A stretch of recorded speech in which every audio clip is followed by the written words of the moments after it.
Bonjour à toutes et à tous, bienvenue à Libre Ensemble, votre rendez-vous de la laïcité au sein du magazine En quête de sens. Aujourd'hui, on vous offre de réfléchir sur la transmission des savoirs. Les connaissances de plus en plus pointues que nous imposent nos sociétés mettent-elles en danger un savoir plus global? C'est ce que Jean Cornille est allé demander à différents philosophes et penseurs. Un sujet du Centre laïque de l'audiovisuel, Libre Pensée sur la transmission des savoirs.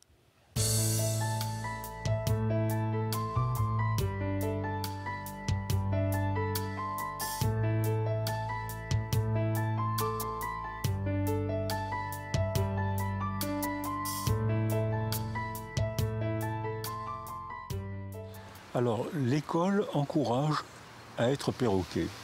C'est-à-dire que si vous voulez vos diplômes, j'ai eu mes diplômes en récitant les croyances du prof. Sinon, j'aurais été collé. J'ai récité les dégénérescences, qui sont une théorie nazie, qu'on nous apprenait à la faculté de médecine.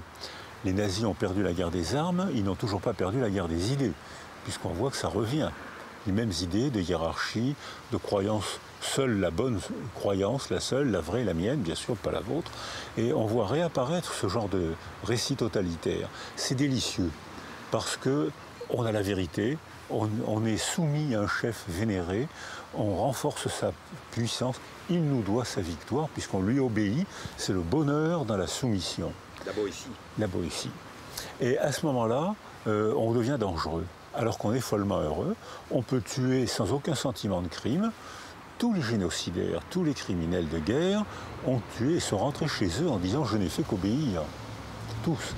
Donc la soumission déculpabilise le crime, supprime la honte, je n'ai fait qu'obéir. Et parce qu'on a perdu toute activité de jugement. On a perdu notre liberté intime en se soumettant.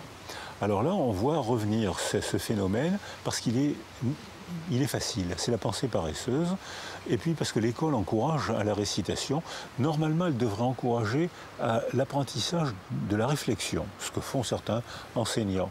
Mais si on attache trop d'importance au diplôme, on va attacher de l'importance à la récitation.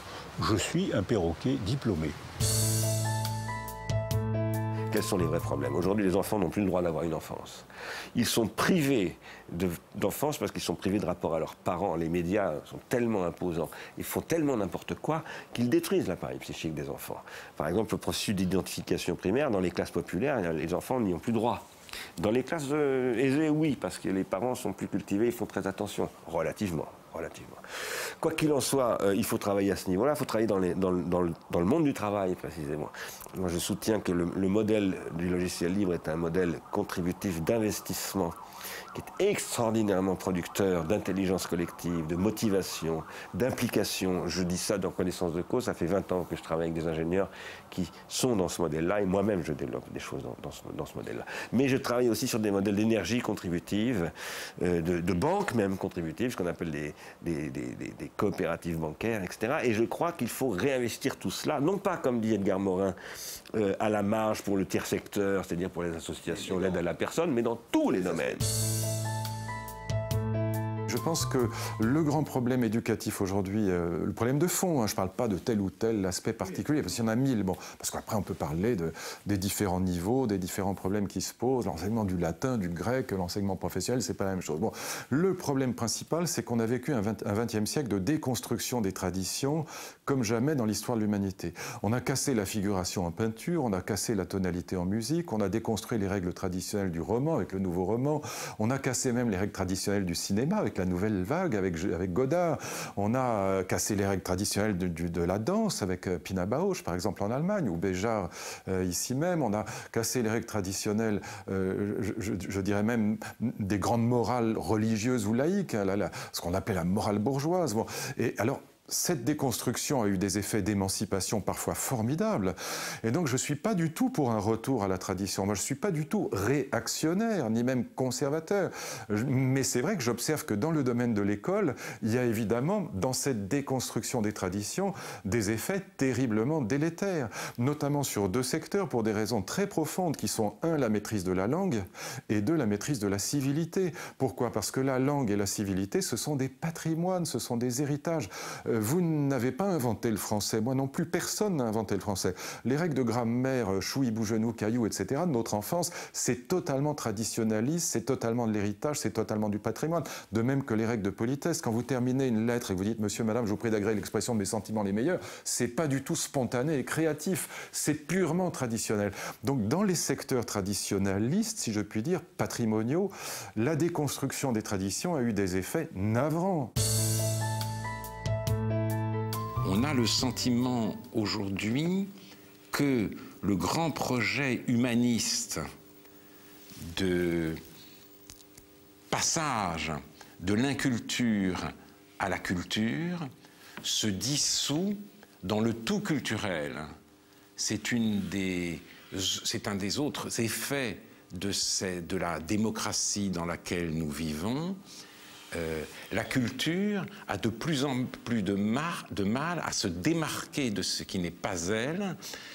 Cette démarcation, cette distinction sont jugées discriminatoires, attentatoires à la variété des goûts et même élitistes. Il est très intéressant de voir que le mot élitisme a pris une tonalité, une nuance, une connotation péjorative depuis les années 60-70 du XXe siècle, et on en voit les effets dans l'enseignement aujourd'hui et dans l'idée dominante de la culture. Révolution démocratique donc, révolution technologique aussi, nous changeons d'univers, nous perdons le livre.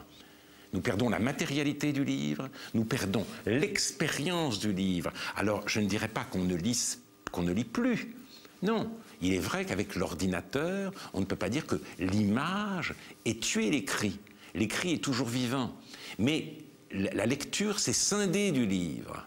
Ce n'est plus la même lecture. Le livre a perdu la bataille de la lecture. Et cela, justement, met la transmission en très grand péril. Une des sources d'inquiétude que nous avons, c'est que les esprits sont formés par des spécialisations entre des disciplines qui les rendent très compétents dans des domaines évidemment limités. Mais comme la réalité est complexe, c'est-à-dire que le tissu de la réalité est fait d'économie, sociologie, psychologie, religion, démographie, etc. C'est-à-dire que les problèmes globaux et fondamentaux sont très mal perçus par le mode de connaissance actuel à cause de la dispersion et de la séparation des connaissances. Vous prenez par exemple la science économique, qui est la science humaine, la science sociale, la plus sophistiquée scientifiquement par le calcul. Bon, pourquoi la plupart des économistes n'ont pas prédit la crise de 28 et quand cette crise a éclaté, ses développements? C'est parce que, ils ont enfermé l'économie alors que celle-ci dépend aussi des passions, de la politique, de mille aléas. Et d'autre part, ils sont prisonniers des chiffres, lesquels chiffres sont toujours très utiles pour comprendre les réalités, mais ne comprennent pas la profondeur du vécu, c'est-à-dire la souffrance, l'amour, la joie, la peine. Donc, si vous voulez, nous avons affaire à des connaissances parcellaires, compartimentées, et c'est pour ça qu'une des réformes nécessaires, c'est la réforme de l'enseignement, qui est la réforme de la connaissance.